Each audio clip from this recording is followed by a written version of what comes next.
Each piece coming back to the restoration workshop is part of the physical memory of our heritage.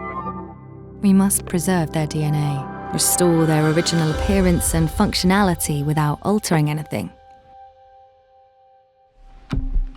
We are only 9 in the workshop, each with different backgrounds, but the best school for restoration is the passion for vintage watches.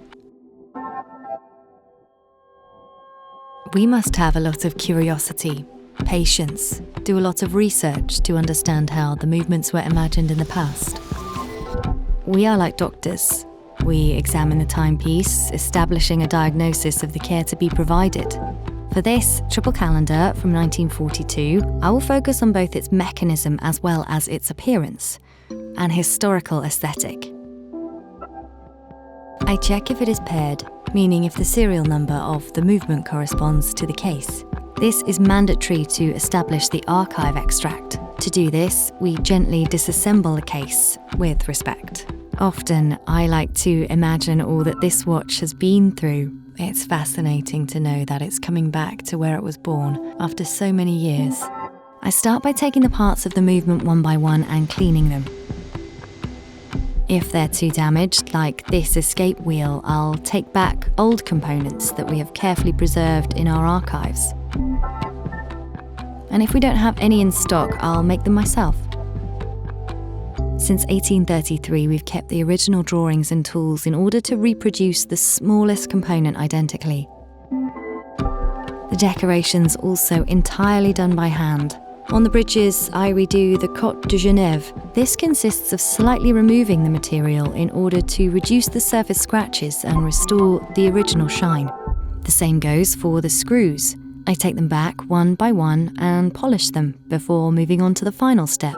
The fine adjustment of the movements on several positions, and we repeat the operation once the piece is finished. I can now take the dial. Particular care is given to the indexes in order to revive their original shine. We control every gesture. The slightest excess pressure would cause irreversible damage.